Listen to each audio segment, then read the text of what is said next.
de dichas tareas. Muy bien, entonces también para poderle dar oportunidad a algunos compañeros que poco a poco se van a ir conectando, como pues ya lo he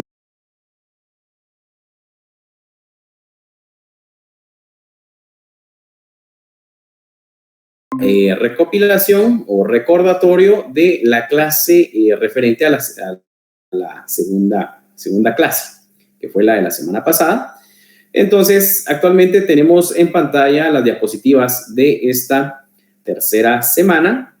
clase, pero vamos a pasar por un momento a las diapositivas de la segunda clase para que recordemos un poco. También, pues, a tomar en consideración de que, pues, esa segunda clase tuvo mucho que ver en los temas que estaban inmersos dentro de esa segunda tarea. Lo único que, pues, yo les solicité que utilizaran ejemplos distintos a los que ya estaban dentro de las diapositivas. Entonces, igual, vamos a dar un breve recordatorio a esa semana. Como les digo, no nos va a llevar demasiado tiempo y aprovechamos para que poco a poco algunos otros compañeros se vayan uniendo a lo que es nuestra clase. Muy bien, entonces voy a dejar de presentar por unos breves momentos las diapositivas de esta tercera clase y vamos a pasar momentáneamente a las diapositivas de la segunda clase.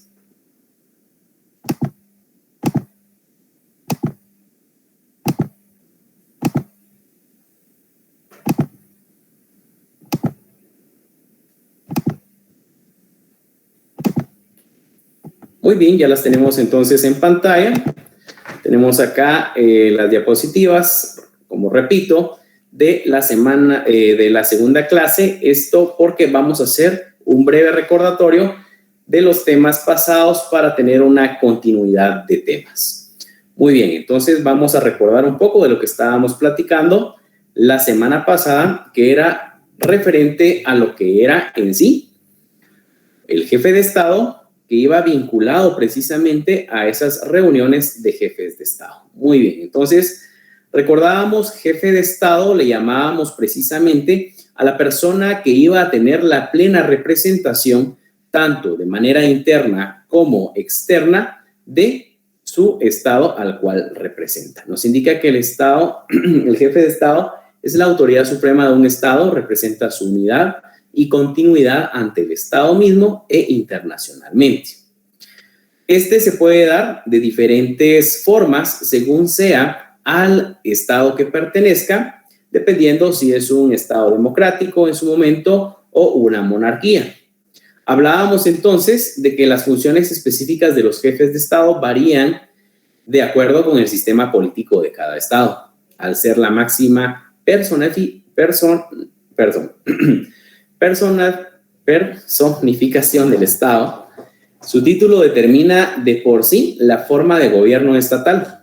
¿De qué se trata? Principalmente se agrupan en dos, o bien una monarquía, si es un monarca, o bien una república, si es un presidente, ¿verdad? En nuestro caso, Guatemala, sabemos nosotros de que nuestro jefe de Estado es el presidente de la República actualmente, ¿verdad? Entonces, él es el quien nos va a representar ante la comunidad internacional, aplicándolo directamente al derecho internacional público. Muy bien, entonces, él es el ente más importante y que va a tener la plena representación del Estado. Muy bien, recordábamos también un poco acerca de lo que eran las reuniones de jefes de Estado, puesto que los jefes de Estado de cada uno de los diferentes estados dentro del mundo precisamente iban a tener ciertos momentos en los cuales tenían la necesidad precisamente de tocar ciertos temas o ciertos problemas que se estaban dando de forma general,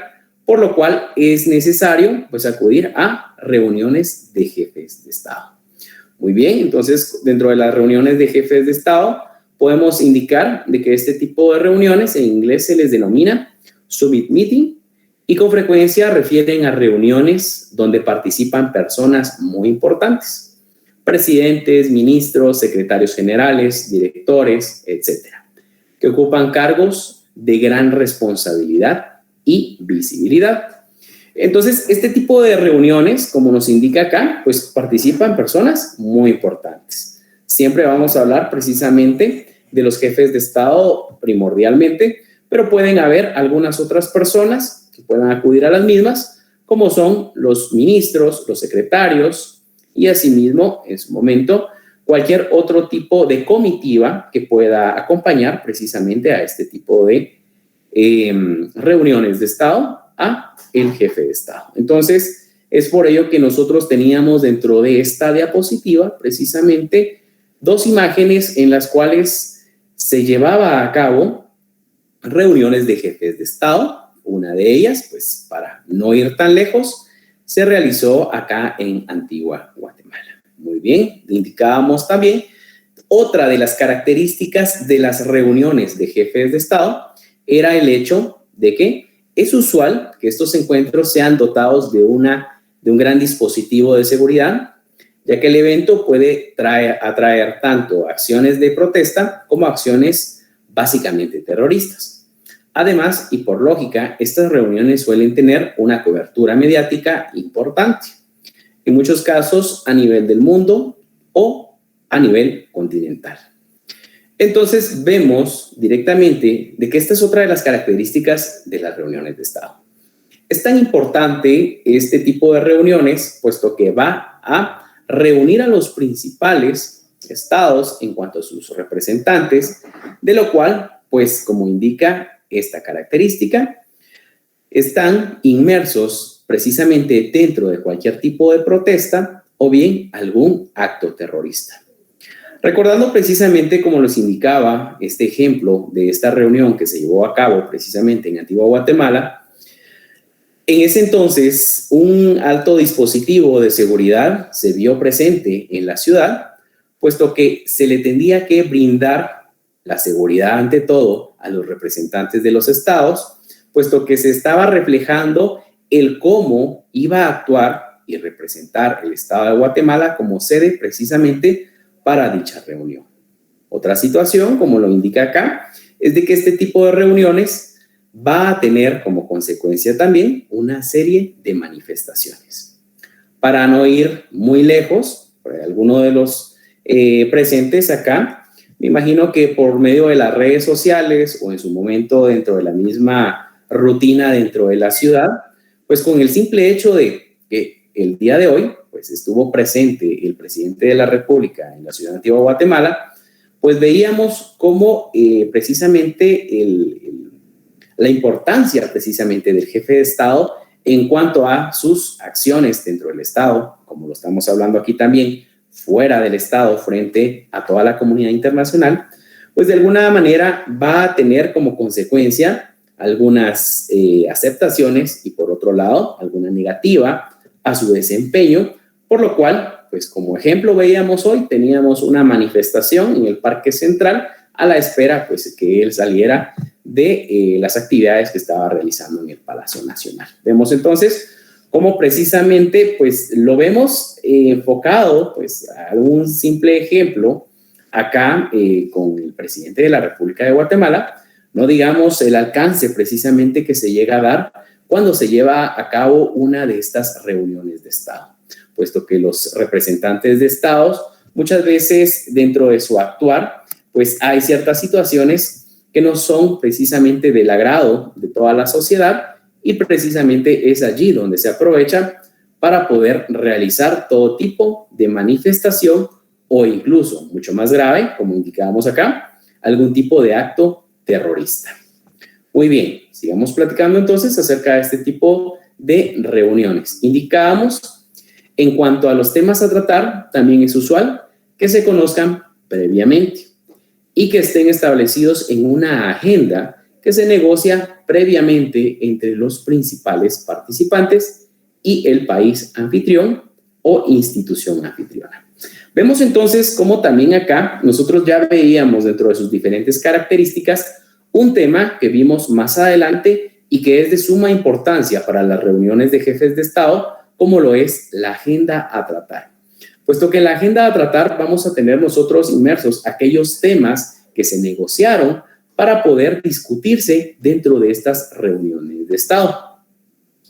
Tenemos que tomar en cuenta también que esta característica nos indica dos situaciones importantes, puesto que los países participantes o estados participantes de alguna manera van a hacer la negociación de dicha agenda con el país anfitrión, o sea, el país que va a recibir a todos los jefes de Estado, que va a tener toda la logística de dicha reunión de Estado, pero que no solo se da el caso en el cual va a realizarse una reunión de jefes de Estado en un Estado o país en específico, sino que también puede ser en su momento en una institución o en su momento en un organismo internacional.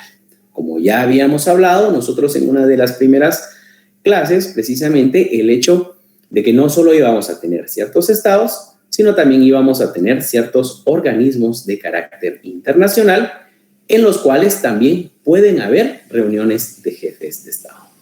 Muy bien, continuemos entonces con este breve recordatorio del tema de la semana anterior.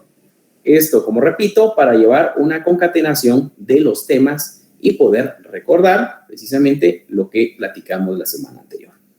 Muy bien, dentro de la historia recordábamos un poco acerca precisamente de las reuniones de jefes de Estado, dos que nos llamaban la atención en su momento en cuanto a el número de jefes de Estado, puesto que veíamos que en una de ellas únicamente íbamos a tener a 2 representantes en su momento, y asimismo en la otra que teníamos como ejemplo, pues ya veíamos un participante más, de los cuales dentro de la historia nos indica acá, los más importantes encuentros de la cúpula del siglo XX corresponden a citar entre las reuniones de entendimiento entre Franklin D. Roosevelt, Winston Churchill y Joseph Stalin, concretas durante la Segunda Guerra Mundial.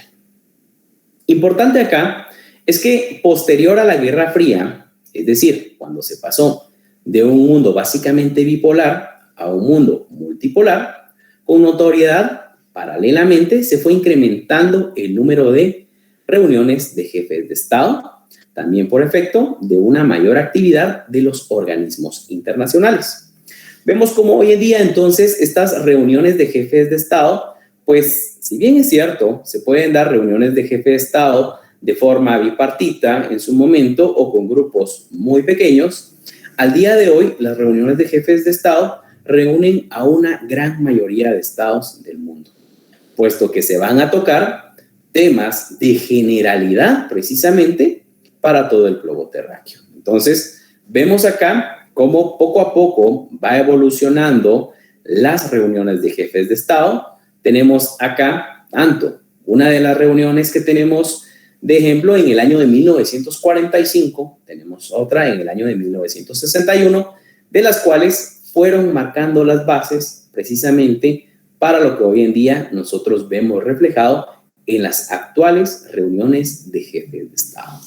Muy bien, hablábamos acerca también de mencionar algunas de las reuniones de jefes de Estado, de las más importantes. Dentro de ellas mencionábamos 14, en su momento teníamos las conferencias de la Segunda Guerra Mundial, las cumbres de la ASSARC, las cumbres de la Mancomunidad de Naciones, las cumbres de la Tierra, etc. Teníamos entonces un gran número de algunas de las reuniones de jefes de Estado más importantes, pero que no han sido las únicas, que teníamos más, que precisamente pues era parte de la tarea el ustedes poder en su momento ver alguna otra importante que no estuviera dentro de estas. Pero, como repito, no solo estas tenemos, sino hay una gran cantidad de reuniones de jefes de Estado que se han llevado a cabo y que se están llevando a cabo. Hablábamos un poco acerca de qué otro tipo de denominaciones se le puede dar a las reuniones de jefes de Estado. Hablábamos en su momento de la más general, de la más conocida, es lo respecto al término cumbre. Precisamente cumbre es lo más utilizado para reuniones de Estado. Es lo que nosotros vamos a encontrar mucho más general para poder de alguna manera indicar una reunión de jefes de Estado. Tenemos también cúpula, reunión de alto nivel, encuentro de alto nivel, encuentro de cumbre, congreso de estados y conferencia de estados. Vemos entonces cómo cada una de ellas van a hacer referencia al mismo tema, que es precisamente una reunión de jefe de Estado. Y la más importante, o la más escuchada en su momento, estamos hablando de cumbre. Muy bien. Hablábamos acerca también de que hay distintos tipos de reuniones de jefes de Estado. Muy bien. Dentro de ellas vamos a encontrar las reuniones de jefes de Estado regionales y, en su momento, también las reuniones de jefe de Estado continentales. Cuando hablamos precisamente de las regionales, estas se desarrollan a nivel de una región geográficamente dicha. Como por ejemplo, tenemos el Sistema de Integración Centroamericana, SICA, el Mercado Común del Sur, Mercosur, la Comunidad Andina de Naciones, CAN.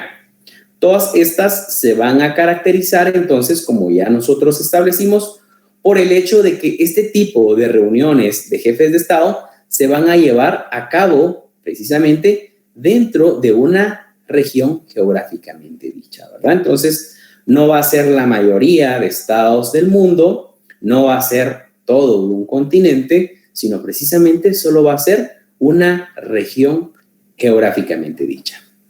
Cuando hablamos entonces de continentales, estamos hablando o estamos ante las reuniones de jefes de Estado que se llevan a cabo de forma tal que están conformadas por todo un continente. Como ejemplo, podemos tomar en cuenta entonces una de las organizaciones más grandes, precisamente, que tenemos actualmente en el mundo, que es la Organización de las Naciones Unidas. Muy bien, entonces recordemos, cuando hablamos nosotros de tipos de reuniones de jefes de Estado, tenemos dos, regionales y continentales. Hablábamos un poco acerca también de lo que conlleva el preparar una agenda a tratar dentro de una de estas reuniones de jefes de Estado, puesto que precisamente las reuniones de jefes de Estado van a tener ciertos puntos a tratar. Si bien es cierto, siempre se va a hablar precisamente del hecho de la buena amistad en su momento que va a haber dentro de los diferentes estados, de las buenas relaciones internacionales, pero que este tipo de reuniones de jefes de Estado es precisamente para tratar temas de interés para los estados, precisamente, que van a tener a bien el poderse reunir. Esta agenda, como ya lo habíamos indicado dentro de una de las características de este tipo de reuniones, hablábamos precisamente de que se iba a tener como característica el que se tenía que negociar con anterioridad a la reunión. Muy bien, entonces dentro de algunas características podemos indicar que estas se encargan, que acá se encargan las instituciones regionales o continentales de integración que presten a las cancillerías y a los ministerios relacionados sugerencias para desarrollar propuestas y planes específicos de trabajo sobre áreas de la agenda mencionada. Dichos trabajos deberán iniciarse de inmediato y ser presentados a más tardar en el primer semestre del año suscrito. La preparación de la agenda a tratar se inicia un año, más o menos, antes de dicha reunión de jefes de Estado. Entonces, vemos de que toda la reunión de jefes de Estado va a girar en torno a la agenda a tratar. Pues precisamente van a estar reflejados entonces los temas, las problemáticas en su momento que se van a discutir dentro de dicha reunión para buscar en su momento cierto tipo de resoluciones a favor de poder generar algún tipo de solución para dichos problemas. Muy bien. Hablábamos también acerca de lo que son algunos de los temas a incluirse o a tratar dentro de estas reuniones a través de la agenda. Entonces, dentro de ellas teníamos algunas, como lo es el diálogo político, la integración física, el medio ambiente, la integración energética, la economía, los mecanismos financieros, la promoción de la cohesión social, de la inclusión social y de la justicia social, etc. Son algunos de los temas mucho más recurrentes que se van a tratar precisamente dentro de estas reuniones de jefe de Estado, por el hecho precisamente de que son temas que tienen hasta cierto punto alcance dentro de todos los estados, puesto que son problemas, son temas que hoy en día pues se debe de buscar algún tipo de solución para poder poco a poco ir solucionando los mismos. Hablábamos un poco acerca también del procedimiento de discusión, puesto que si bien es cierto, una reunión de jefes de Estado pues se va a llevar a cabo con la presencia de diferentes jefes de Estado que se van a tocar temas que se van a negociar por lo menos con un año de anterioridad por medio de la agenda. Precisamente esos temas tienen que llegar a discutirse dentro de dicha reunión. Nos indica entonces que ya teniendo los temas a tratar en la agenda de reunión, los mismos serán discutidos uno a uno, exponiendo los mismos y sometiéndose a opinión de todos los jefes de Estado. Posteriormente a ello es necesario llegar a un consenso para establecer compromisos de aplicación a la problemática del tema propuesto. Vemos entonces, acá es el momento en el cual se va a tocar el tema y de alguna forma cada uno de los jefes de Estado pues va a dar su punto de vista acerca de dichos temas. Posterior a ello, de la discusión, se tiene que llegar a un consenso y resolución. Precisamente entonces acá es donde poco a poco se va a ir viendo el resultado precisamente de esta reunión de jefes de Estado, puesto que nos indica que en las reuniones de jefes de Estado se llevan a cabo aprobaciones y resoluciones de carácter institucional de los temas tratados en la agenda prevista. En estas resoluciones consensuales, cada uno de los jefes de Estado se comprometen a llevar a cabo los acuerdos establecidos. Vemos entonces, a través de estos consensos, a través de estas resoluciones, lo más importante es de que cada uno de los estados se va a comprometer precisamente a cambiar su forma de actuar frente a estos temas, ante estos problemas, precisamente para poder superarlos. Hablábamos también acerca de una de las partes importantes de esa resolución, que iba a ser el preámbulo, que iba a ser la parte precisamente expositiva de dichas resoluciones, puesto que el preámbulo nos indica acá, ofrece las razones, hechos u opiniones que demandan acción y los detalles que respaldan la resolución, porque es importante que se ha venido realizando y el alcance del problema. El preámbulo empieza generalmente con el nombre del cuerpo deliberativo que emite la resolución. Debe tener un máximo de 5 párrafos. Cada párrafo inicia con las palabras considerando, recordando, teniendo en cuenta, tomando nota, enfatizando, etc. Entonces, si nosotros queremos hacer una comparación de lo que es un preámbulo en su momento, nosotros dentro de nuestro mismo ordenamiento jurídico acá en el estado de Guatemala, podemos ver cómo dentro de algunas leyes tenemos nosotros un preámbulo, un considerando, en su momento, que es como el inicio de la ley.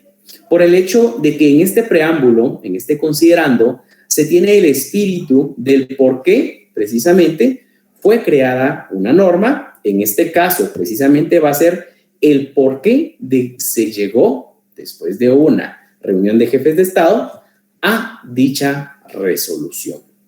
Muy bien, entonces, hasta acá el tema de la semana anterior. Recordemos, todo gira en torno a las reuniones de jefes de Estado. Muy bien, entonces ahora sí podemos pasar, ya recordando un poco el tema de la semana anterior, al tema que nos interesa para esta tercera clase. Nuevamente vamos a dejar de compartir en este momento para poder iniciar ya de lleno con nuestras diapositivas referentes a nuestra clase del día de hoy. Muy bien, entonces ya las tenemos en su pantalla. Precisamente tenemos acá las diapositivas que ya nos interesan precisamente para esta clase. Veo que ya poco a poco pues, ya vamos llegando a un número considerable de estudiantes, entonces podemos llevar a cabo pues, este tema. Muy bien. Entonces, vamos a tratar el tema el día de hoy acerca de, bueno, vamos a comenzar a hablar un poco precisamente de las políticas de Estado. Vamos a empezar de lo general a lo específico para tratar precisamente este tema. Muy bien. Políticas de Estado. Vamos a hablar de políticas de Estado de forma general. Todavía no lo vamos a aplicar a lo que es en sí lo referente al derecho internacional. Vamos a establecer todavía lo referente a lo que es en sí una política de Estado en general. Muy bien. Entonces, ¿qué es una política de Estado? Nos indica que en la terminología política se utiliza el concepto de política de Estado para referirse a los principios fundamentales que deben servir como guía para el gobierno de una nación. Muy bien. Políticas de Estado, ustedes de alguna manera considero que pueden tener un poco de referencia a la hora precisamente de el realizar sus funciones el Estado de administrar. Vemos entonces que las políticas de Estado precisamente van a ser aquellos planes que se van a realizar a largo plazo para dar soluciones a algún tipo de problema que se vea dentro del Estado de Guatemala o dentro del Estado en su momento que se estén dando este tipo de políticas. Las políticas de Estado van a ser referentes tanto a problemas como en su momento a ciertos temas en específico de importancia para un Estado. Como ejemplo, podemos mencionar que el Estado de Guatemala, pues precisamente a través de nuestro representante, que es el presidente de la República, pues tiene a bien el hecho de plantearse políticas para ciertos temas en específico, como lo puede ser la seguridad, la alimentación, la educación, la salud, la economía, etcétera. Entonces, van a ser estos planes precisamente que va a utilizar el representante del gobierno para poder dar solución en su momento a determinados problemas o para mantener un equilibrio dentro de estos temas. Entonces vemos cómo dentro del Estado de Guatemala se van a crear políticas de Estado precisamente para evitar el crimen, para hacer cumplir en su momento o que haya justicia, para el hecho de que haya una salud alimentaria, para que haya una educación en su momento de una forma que pueda abarcar precisamente a toda la comunidad estudiantil, etcétera. Entonces, políticas de Estado, sabemos nosotros precisamente, repito, que son estos planes que se van a llevar a cabo por medio precisamente de un presidente para poder en su momento tener en cuenta alguna problemática que se pueda dar. Muy bien, entonces, políticas de Estado, esto es general. Muy bien, ahora ya vamos a aplicar lo que es las políticas de Estado, pero específicamente a lo que nos concierne, que es el derecho internacional público. Muy bien, entonces, ¿qué planes tiene precisamente el Estado para poder mantener, hasta cierto punto, relaciones internacionales con los demás estados e instituciones de carácter internacional?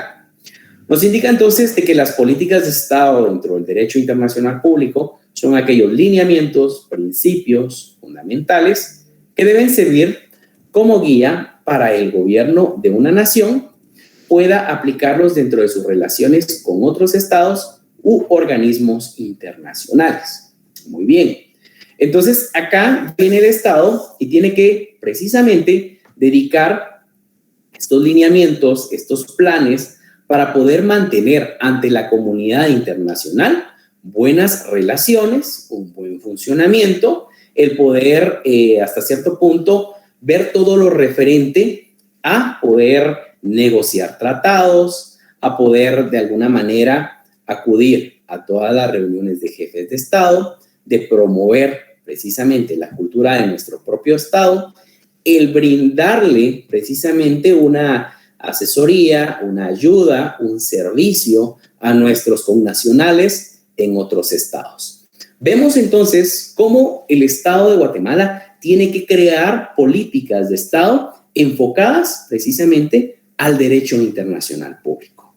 Vemos entonces cómo es de suma importancia el derecho internacional público por el hecho de que el Estado tiene que prever precisamente todo lo respecto a sus relaciones con otros estados y, como repito, a poderle brindar a el ciudadano guatemalteco algún tipo de servicio o ayuda en otros estados. Muy bien, entonces a esto nos referimos con políticas de Estado.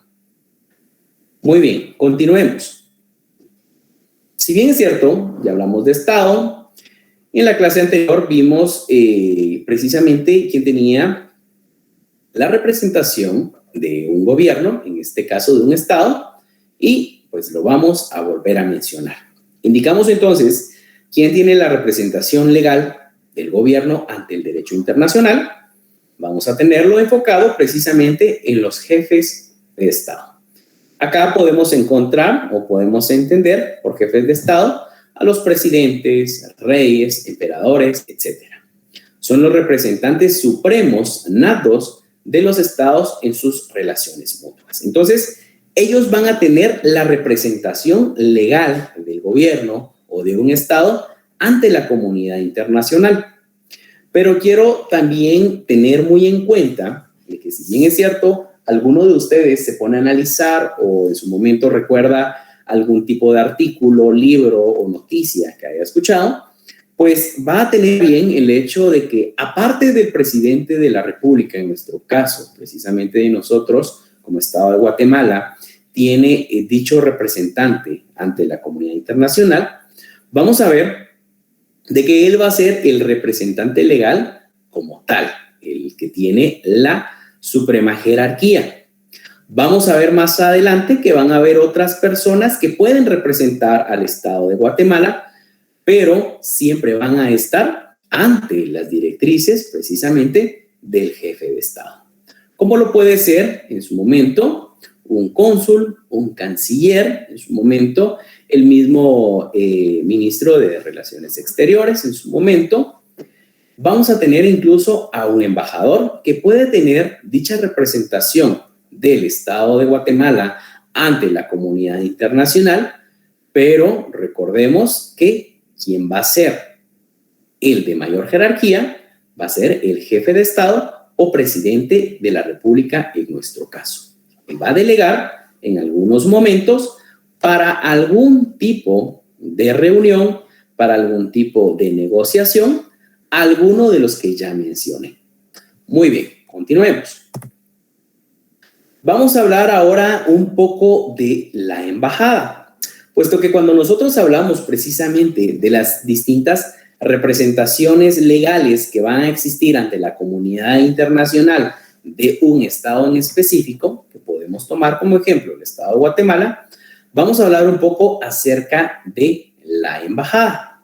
Pero antes de entrar de lleno con lo que es la embajada, cuáles son sus funciones, en su momento quién va a estar en su momento representando dicha embajada, quiero escuchar un poco de ustedes en cuanto a qué nociones tienen ustedes hasta el momento de lo que es en sí una embajada. ¿Qué nociones tienen? ¿Qué han sabido de lo que es? ¿Para qué sirve? ¿Quiénes pueden acudir?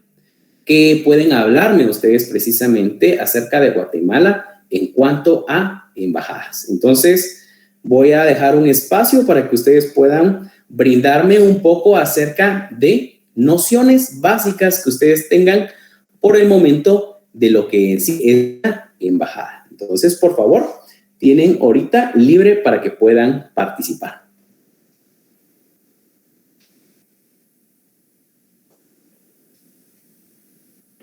Licenciado, la embajada pertenece al territorio del país al que pertenece la embajada. Lo que yo sé es soberano de ese país. Cada edificio, cada área que pertenece a una embajada. Perfecto. Muchas gracias, Marlene, precisamente por su aporte. Usted pues hacía énfasis precisamente en el hecho de donde se encuentra este edificio, donde se encuentra precisamente esta embajada, pues iba a regir precisamente la soberanía del Estado al que está representando. Entonces, me parece excelente precisamente su observación en cuanto a lo que es una embajada. Muy bien, ¿algún otro compañero que nos pueda colaborar para poder participar también de las nociones que tenga de lo que es una embajada.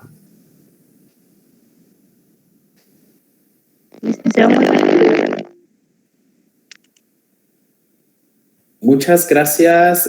¿Quién va a participar? Miriam, creo yo, ¿verdad? Pues por lo que he escuchado, la embajada se encuentra establecida en cada uno de los países. O sea, por ejemplo, Guatemala. Fíjese que no se le escucha bien. No sé si tendrá algún problema con su micrófono. No sé si escuchó. Sigue teniendo el mismo inconveniente, fíjese. No voy a poder participar. Le agradecería que pudiera participar si usted gusta por medio de un mensaje. Pues igual, pues acá Renato Mota pues también nos está ayudando por medio de un mensaje si tenemos inconveniente con su audio. Acá Renato Mota nos ayuda un poco acerca de una embajada es el punto de representación de un país dentro de otro, nos indica acá. La embajada es la encargada de transmitir los mensajes de su gobierno hacia el otro gobierno, de donde se prepara las reuniones políticas de los diferentes miembros. Muchas gracias, Renato, por el aporte precisamente que nos está dando por medio de este mensaje que nos hace llegar. Precisamente, pues muy bien, el punto de vista que es precisamente quién va dentro de otro. Muy bien, que va a tener como funciones el transmitir mensajes de un gobierno hacia el otro y asimismo, pues que va a preparar reuniones políticas de los diferentes miembros. Muchas gracias, Miriam, por su mensaje. Lastimosamente no se pudo por medio de su voz, pero gracias por el mensaje. Nos indica usted representa a un país para resolver asuntos compartidos entre otros países. Muy bien, perfecto. Definitivamente es esa conexión entonces que se va a tener dentro de un país o un estado frente a otro. Muchas gracias entonces, Miriam, por su mensaje. Tenemos acá también a Cristina Mendoza, nos indica es la extensión de nuestro estado en otro país con el objetivo de garantizar los derechos de los connacionales que se encuentran en el extranjero. Perfecto, gracias Cristina Mendoza. Definitivamente es un punto muy importante el hecho de que precisamente se va a ver como una de las características principales de las embajadas el hecho de garantizar los derechos de los connacionales que se encuentren precisamente en estos otros estados. Gracias. Entonces, José Miguel Martínez nos indica también asesoran y aconsejan en lo relativo a la relación con autoridades, obligaciones en el país en que se encuentren. Perfecto, muy bien. Gracias, José Miguel Martínez. Y también Marco Antonio González nos una parte de un país que se encuentra ubicado dentro de un territorio independientemente en sus decisiones.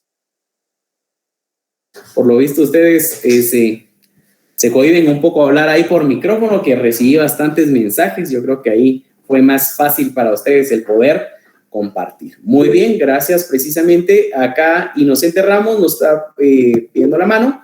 Tiene precisamente la palabra. Buenas noches, licenciado. Pues para mí la embajada son las que atienden en lo particular la relación política, por ejemplo, de nuestro estado de Guatemala con otro gobierno en donde se encuentra. Eso es lo que entiendo que es. Perfecto, muy amable, muchas gracias. También Claudia María creo que tiene por acá también levantada la mano, pues, si quiera participar.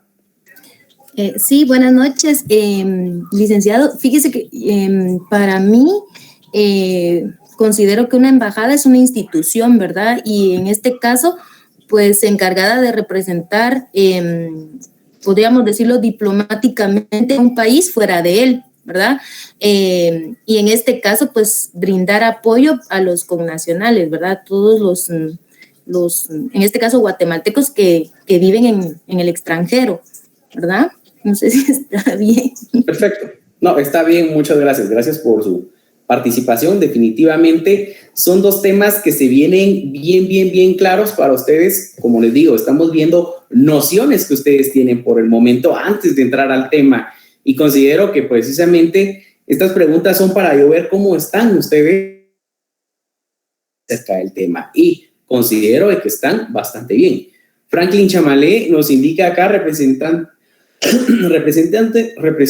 a un país ante otro o una organización internacional. Precisamente me imagino que él está indicando acá ante otro organismo internacional, como en su momento mencionamos algunos dentro de clases anteriores. Entonces, están bastante bien, definitivamente. Ahora vamos a entrar de lleno a ver lo que es la embajada, cuáles son sus funciones. Incluso vamos a ver un poco más adelante lo que es un consulado, en su momento, y vamos a ver precisamente qué diferencias van a haber entre una embajada y un consulado, puesto que son dos formas de representación de un estado ante otros estados y en los cuales pues muchas veces tal vez nosotros se nos viene a la mente pues de que van a tener funciones muy similares, pero acá precisamente en esta clase vamos a conocer cada una de estas representaciones ante otros estados, como son las embajadas, los consulados, e incluso pues vamos a tener también las cancillerías, pero estas no las vamos a tocar mucho, puesto que no están dentro de la categoría de misiones diplomáticas. Muy bien, entonces vamos a entrar de lleno a lo que son las embajadas. Muy bien, entonces tenemos dentro de nuestra diapositiva que nos da precisamente el inicio a este tema y nos indica de que una embajada se utiliza para nombrar al cargo hoy en una residencia u oficina de un embajador, que es el diplomático que representa a un estado en un país extranjero. Asimismo, también dentro de lo mismo que es embajada, pues también podemos indicar de que la plantilla de empleados que tiene el embajador o que tiene a su cargo, asimismo incluyendo a las personas de su comitiva oficial, también recibe este nombre. Entonces, ahorita, dentro de esta primera diapositiva, estamos viendo qué tanto abarca la palabra embajada. Precisamente, si bien es cierto, hablamos de embajada, pues lo primero que se nos viene a la mente es un edificio en el cual precisamente va a funcionar todo lo referente a funciones que van a ser de un estado en otro estado. Asimismo, pues sabemos nosotros en este caso de que dentro de las personas que van a estar precisamente llevando a cabo todas estas funciones, van a estar a cargo de un embajador. Este embajador, en su momento, también va a tener a un grupo de personas que van a estar realizando diferentes funciones a su cargo. Así hablábamos también en su momento de que a todo ello, nosotros le podemos llamar embajada. Desde el edificio, desde el hecho de las personas en su momento que se encuentran laborando y el mismo representante, todo lo enmarcamos dentro de lo que es una embajada. Muy bien, continuemos viendo acerca de la embajada algún otro tipo de característica. Hablamos acerca de la embajada precisamente que es una misión diplomática permanente y supone una representación de un país en otro, que se ofrece como anfitrión. El acuerdo entre ambos países se apoya en diferentes tratados de tipo internacional, donde queda registrado el derecho internacional, cuyos principales puntos afirman que todo país tiene derecho a contar con una representación, o sea, una embajada, de su tierra en otra, y que dicha embajada tendrá un estatus extraterritorial, sumiéndose a las leyes del país al que representa. Entonces vemos cómo acá, cuando hablamos nosotros de una embajada, dentro de lo que es la terminología del derecho internacional público, nosotros los vamos a encontrar como la embajada es una misión diplomática, al igual que un consulado. Pero esta misión diplomática se dice que es permanente por el hecho de que ya cuenta precisamente con un espacio físico en el cual va a realizar sus diferentes funciones. Nos indica asimismo, importante, que ya dentro de ustedes sus diferentes opiniones tenían acerca de lo que es en sí una embajada, el hecho de que acá se va a aplicar un estatus extraterritorial, o sea, fuera del territorio del cual se está representando. Sabemos nosotros de que cada estado tiene plena soberanía sobre el mismo, sobre su circunscripción geográfica.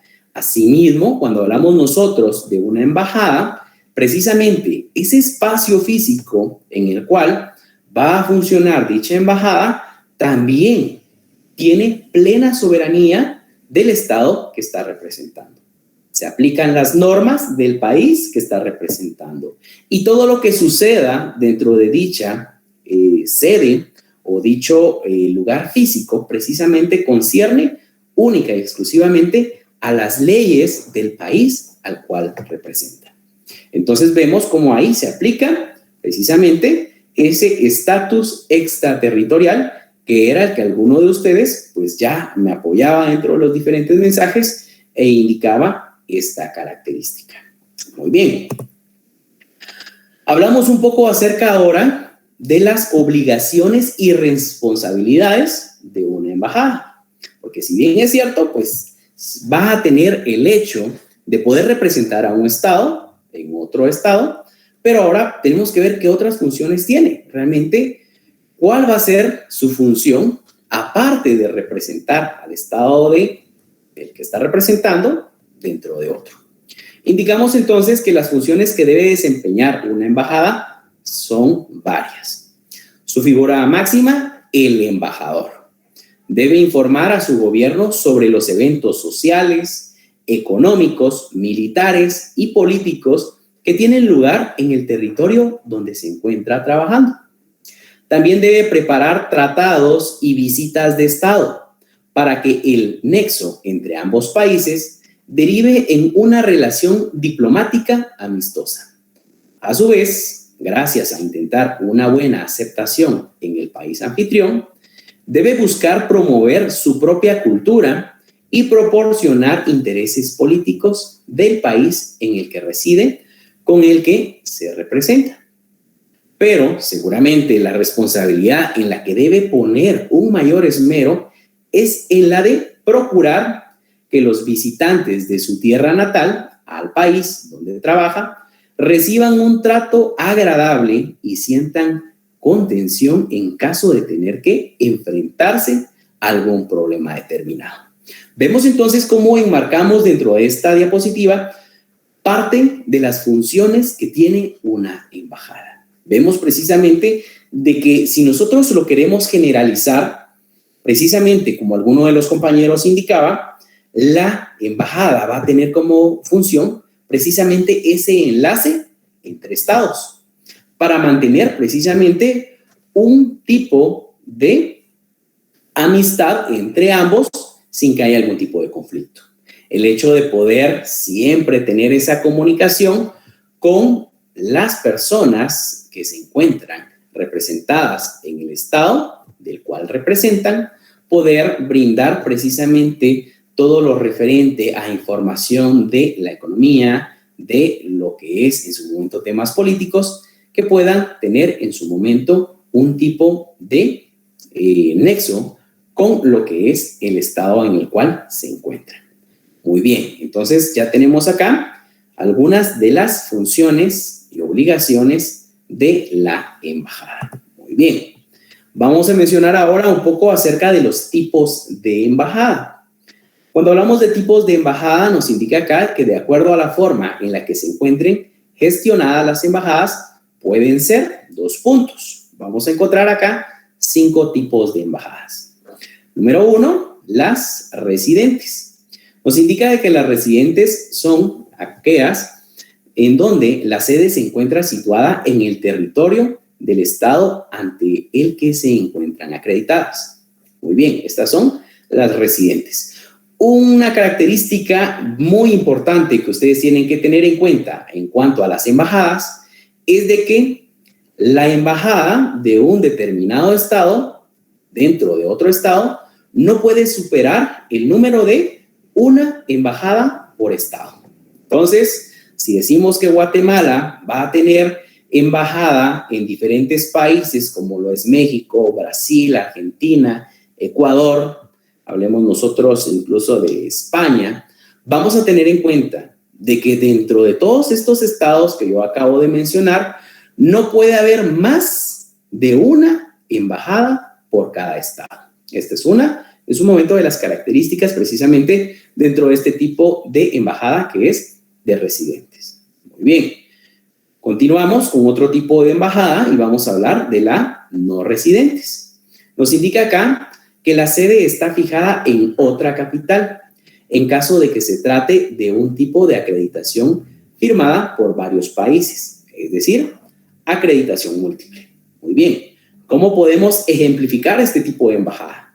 Vamos a encontrar algunos estados en los cuales no va a haber embajada de dicho estado en la mayoría de estados, pero que una de ellas va a tener la función o va a tener en su momento hasta cierto punto el alcance como que si existiera en algunos otros estados.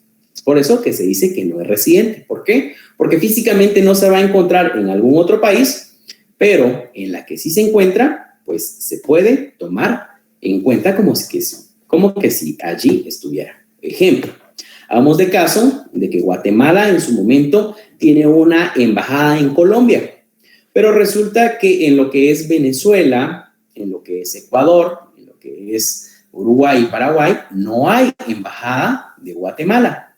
Pero resulta que la embajada precisamente de lo que es Colombia abarca precisamente todos los demás estados en donde no hay embajada de Guatemala. Se centraliza precisamente entonces allí una embajada para los demás residentes. Muy bien, entonces aquí decimos de que no es residente. ¿Por qué? Porque precisamente está unificando en un estado de las que no se encuentra físicamente.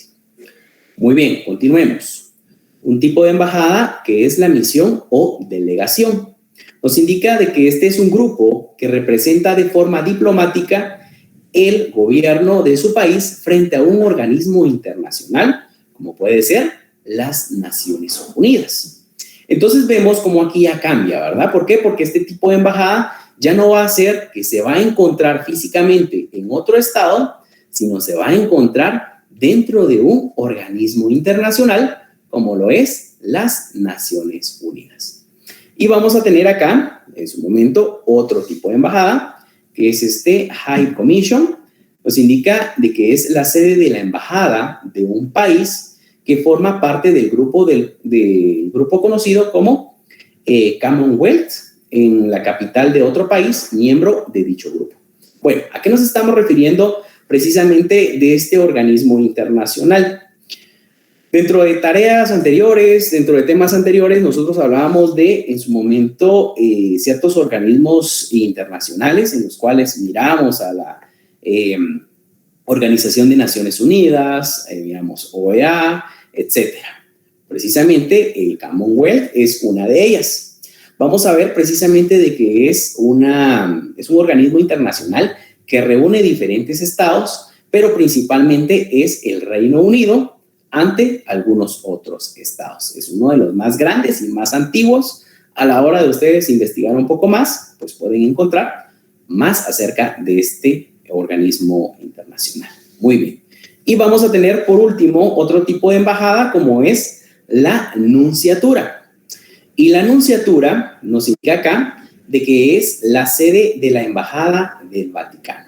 Entonces, este es otro tipo de embajada. Muy bien, entonces, tipos de embajada tenemos 5, residentes, no residentes, misión o delegación, High Commission y la nunciatura. Cabe mencionar, por último, que aquellos ciudadanos de la Unión Europea, en caso de que un país no haya embajada de su estado, pueden acudir al consulado de cualquier otro país que forme parte de la Unión Europea, donde serán representados y se tomarán en serio sus derechos. Vemos entonces cómo este último párrafo nos da precisamente la idea en el cual podemos compararlo con el tipo de embajada no residente, solo que esto se aplica únicamente para los miembros de la Unión Europea. Como lo indica acá, si no existe una embajada en alguno de los diferentes estados, pero por ser parte de la Unión Europea, se puede acudir al consulado de cualquier otro estado. Muy bien, entonces ya tenemos tipos de embajada. Pasemos ahora a lo que es un consulado. Entonces, vamos a dejar por un lado lo que es la embajada. Ya vimos cuáles son sus funciones, sus características, los tipos en su momento de embajadas. Vemos quién es el que va a estar al frente de una embajada Y ahora vamos a pasar a lo que es el consulado.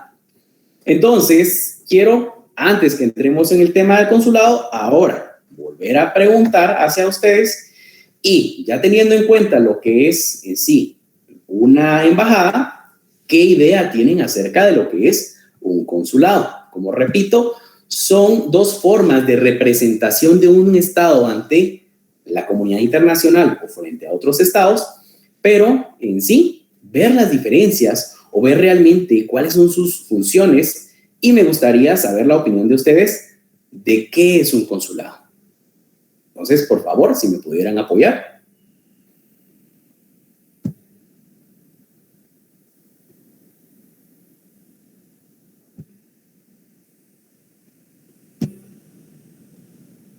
Buenas noches, licenciado. Buenas noches, Inocente. Un gusto saludarlo. Gracias. Para mí un consulado es la representación de la administración pública de un país en otro, en donde se puede ofrecerle a los compatriotas, qué sé yo, documentos o emitir partidas de nacimiento. Pues eso considero que es. Perfecto. Muchas gracias, Inocente. Muy acertada ahí su colaboración en cuanto a lo que es un consulado. Muy bien. ¿Alguien más que nos pudiera aquí apoyar?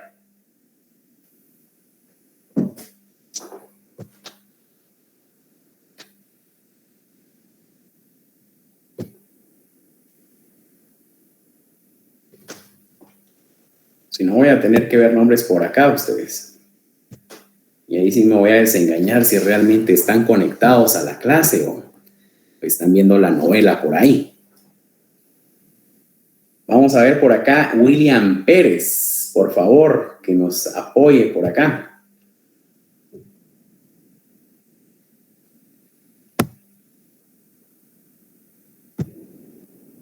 Si no nos colabora, lo vamos a sacar de la clase.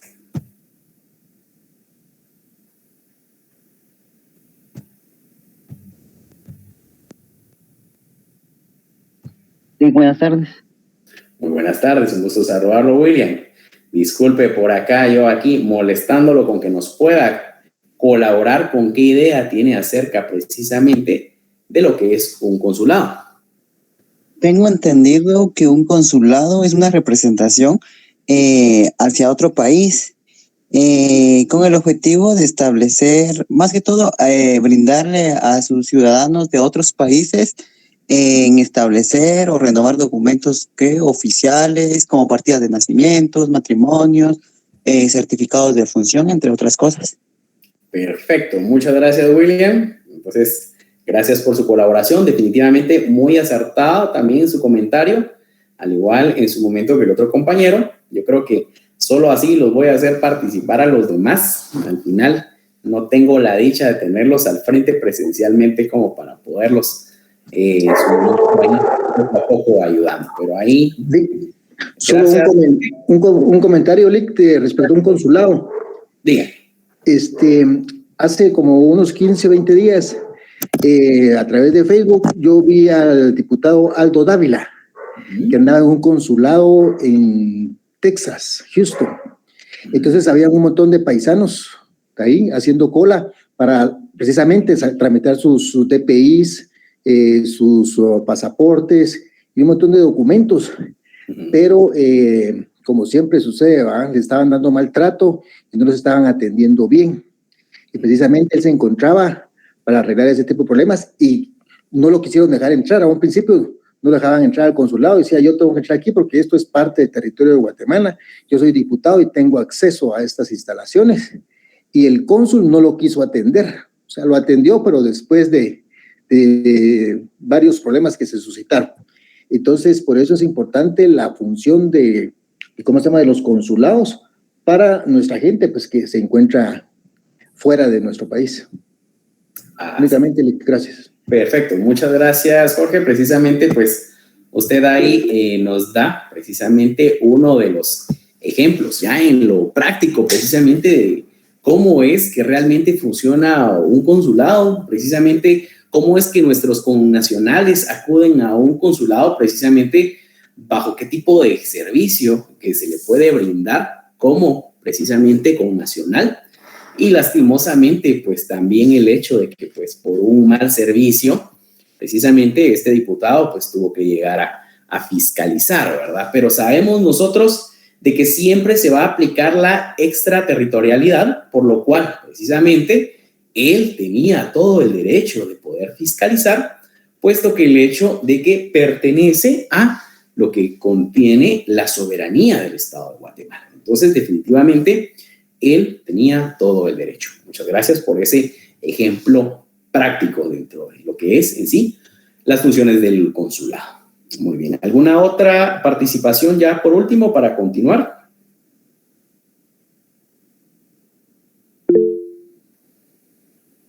Muchas gracias. Claudia está pidiendo por ahí creo que la palabra.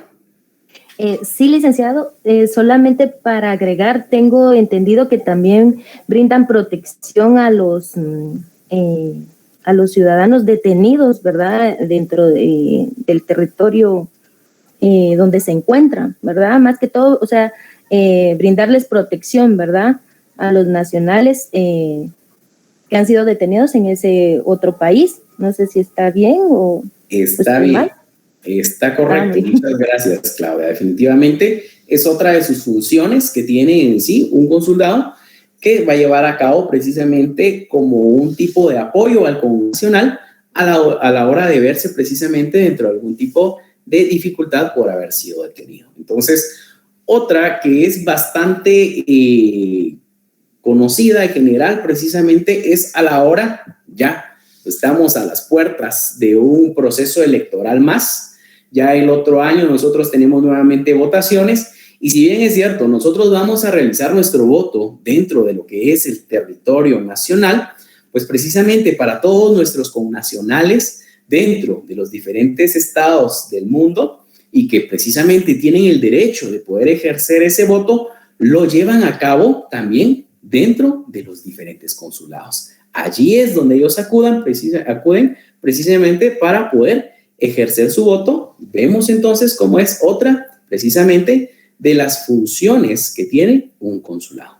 Muy bien, entonces ahora sí, ya con las nociones que ustedes pues tienen del tema, vamos a entrar de lleno en sí a lo que es en sí un consulado. Muy bien.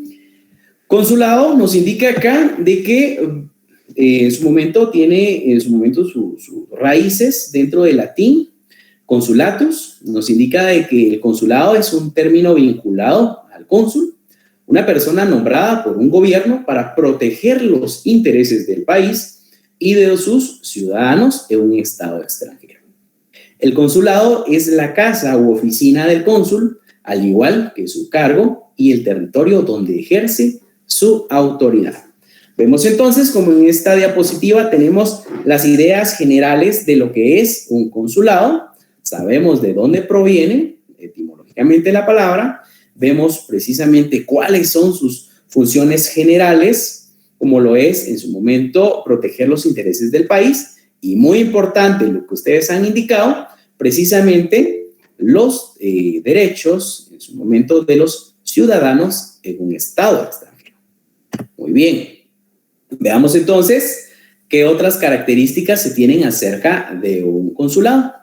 Nos indica de que el consulado, en definitiva, es la representación de la administración pública de una nación en otra diferente. Entre sus funciones se encuentran el establecimiento de visados o extranjeros, la entrega y o renovación de documentos y certificados oficiales, como el pasaporte, la partida de nacimiento, etc.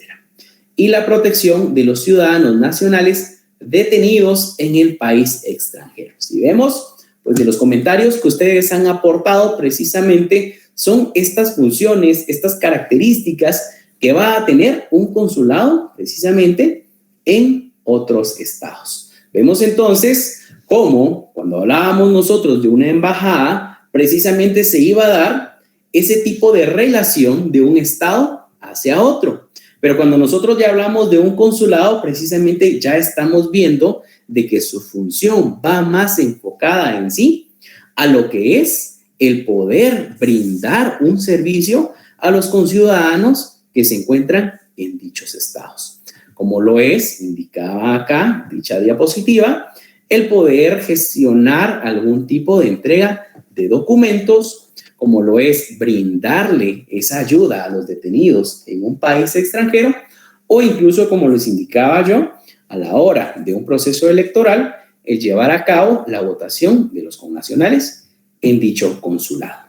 Muy bien, continuemos. ¿Qué otras funciones? Vamos a ver acá, nos indica otras de las distintas funciones que tiene un cónsul serán otorgar ayuda a los buques y embarcaciones del país al que representan en la ciudad donde se encuentra ejerciendo sus funciones, poner en marcha los derechos de control que tiene sobre dichos vehículos, dar cuenta a las autoridades de su nación de la aprobación de una serie de medidas en el lugar donde trabajan que se consideran que pueden afectarles. Muy bien, entonces vemos otro tipo de funciones, vemos este tipo de funciones que van precisamente enmarcadas, ya no tanto precisamente a lo que son los connacionales, sino precisamente a lo que son los buques, ¿verdad? Embarcaciones del país al que representan, ¿verdad? De los cuales precisamente van a tener injerencia en los mismos.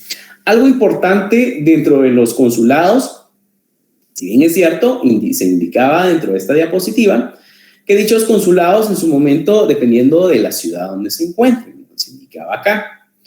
Hablábamos nosotros de embajadas y una de sus características importantes era de que no puede haber más de una embajada, hagamos de ejemplo del estado de Guatemala, en los diferentes estados. No puede haber más de una embajada. No pueden haber 2 embajadas de Guatemala, no puede haber 3 embajadas de Guatemala en México.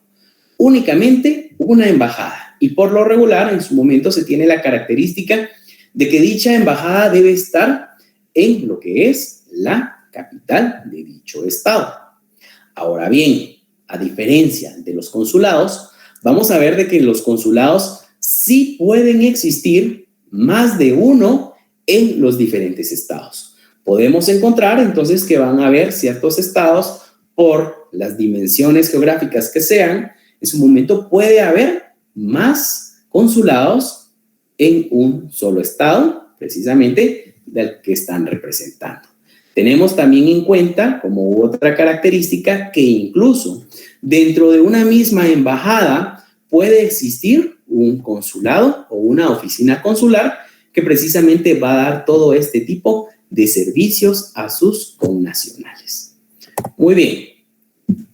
Tipos de cónsul o de consulados. Vamos a encontrar acá algunos. Nos indica de que es importante establecer que existen varias categorías de consulados o de cónsul.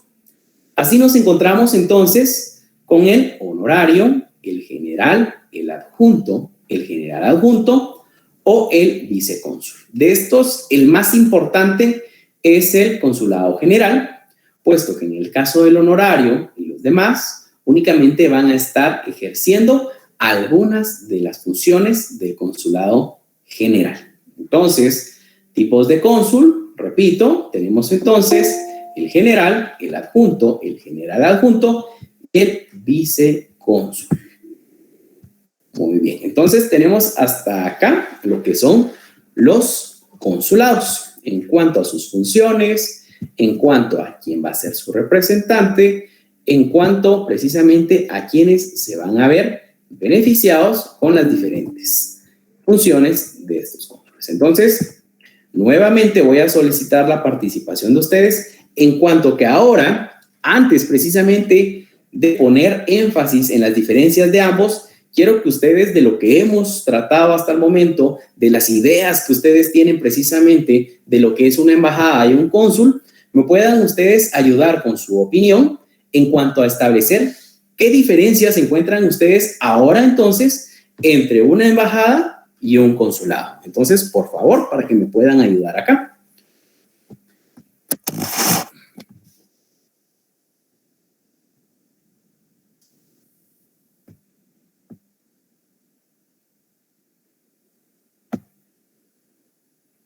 Bueno, si no, voy a tener que pasar directamente a... Licenciado, perdone. Gracias, Cristina. Dígame. Quizás una de las diferencias más notorias que yo me percaté es la cantidad que hay en los países, que los consulados pueden ser varios y las embajadas únicamente una.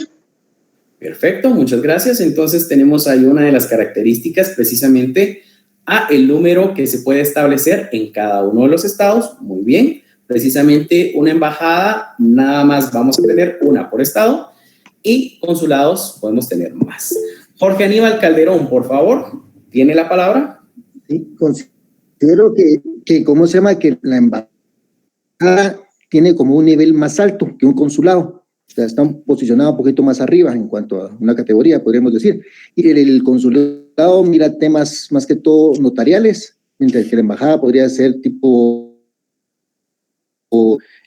situaciones de comercio exterior, ¿verdad? Perfecto, muchas gracias, Jorge Aníbal. Definitivamente su punto de vista en cuanto a diferencias, estábamos hablando precisamente de una jerarquía, a lo que usted nos indica. Definitivamente la embajada va a estar arriba y precisamente el consulado va a ser una categoría mucho más baja. Nuevamente, Jorge, creo que está pidiendo la palabra.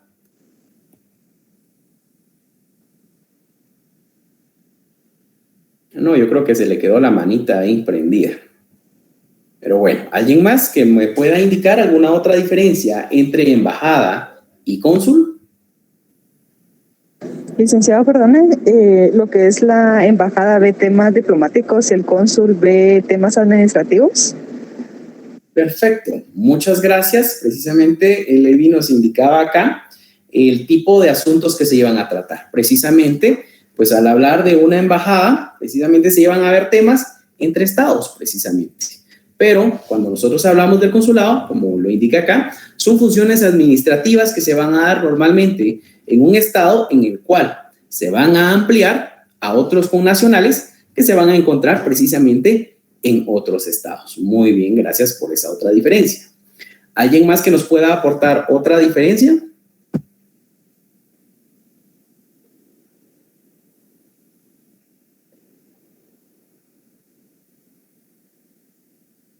Tenemos por acá un mensaje de Mildred Rosana.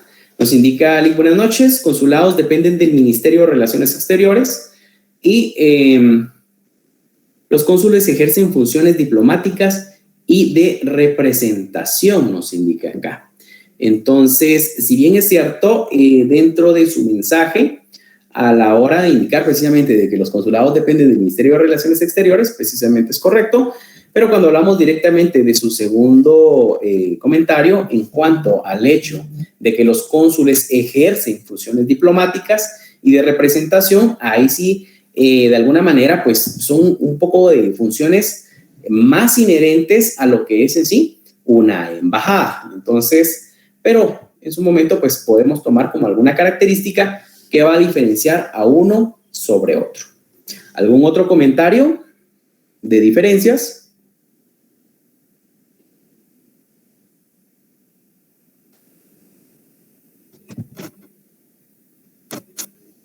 ¿Será que va a ser la misma persona que va a estar al frente de una embajada que de un consulado? Pregunto, ¿será que es la misma persona?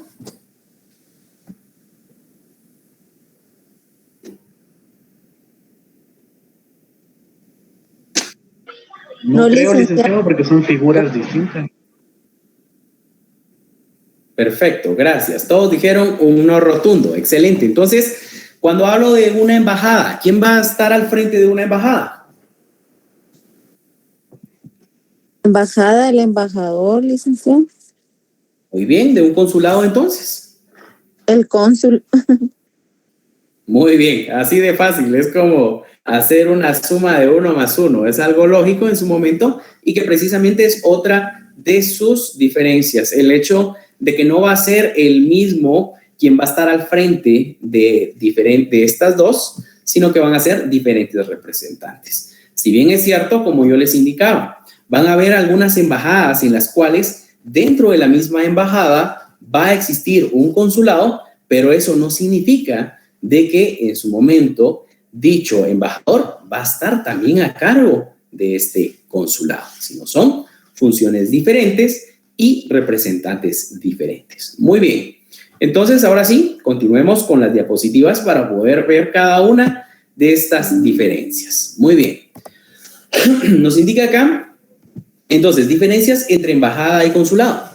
Nos indica, Su principal diferencia es que la primera, es un nexo político entre dos países o bien dos estados.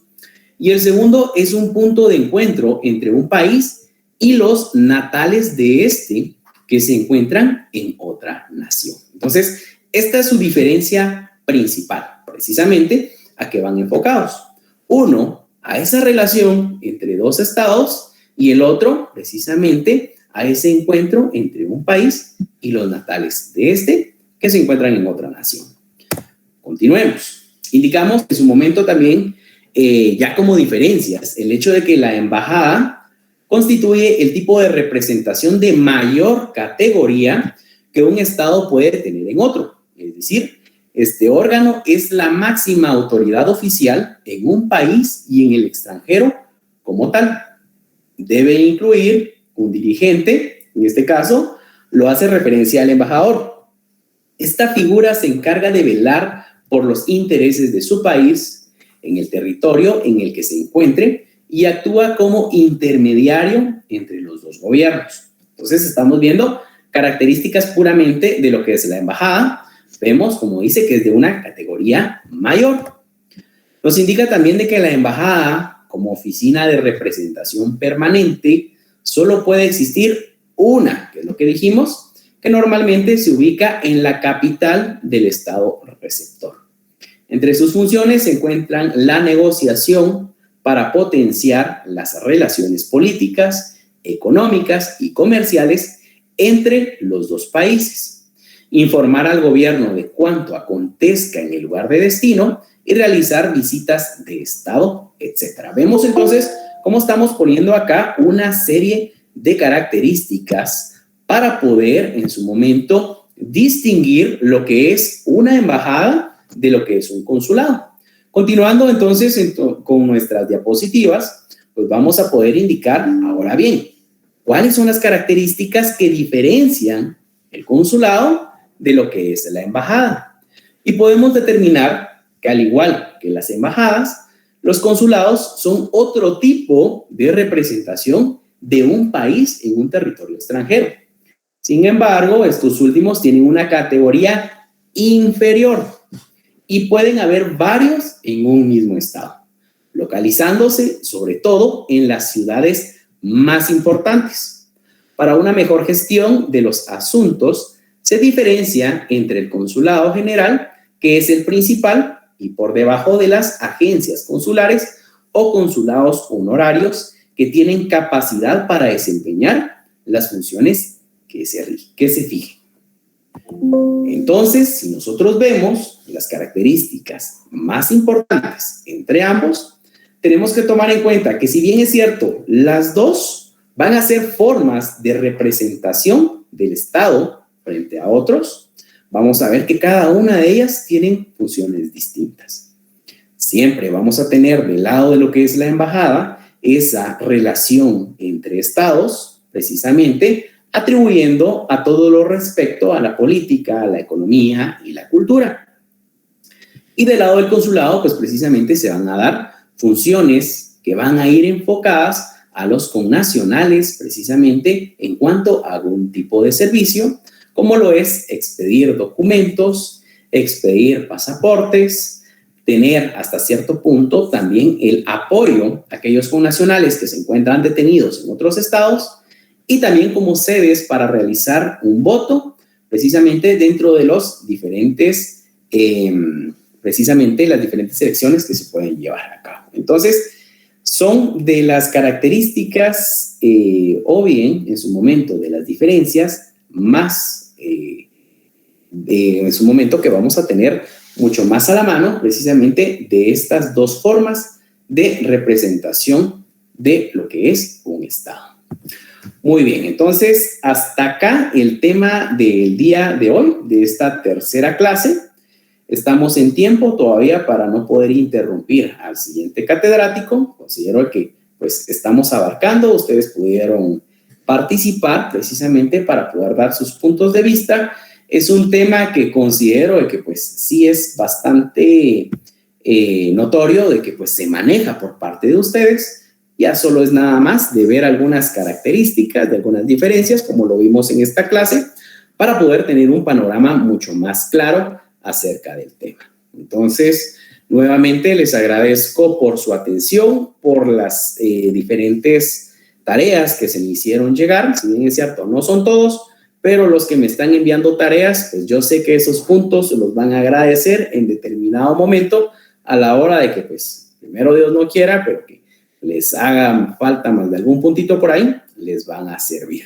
Asimismo, pues la tarea asignada para el día de hoy, pues les estará llegando, si no estoy mal, a las 9 de la noche la programé, les va a estar llegando ahí con entrega para el día miércoles antes de las 18 horas. Entonces, muchas gracias. Si no es más, tenemos todavía un par de minutos. Si alguien tiene alguna duda, alguna pregunta, algún comentario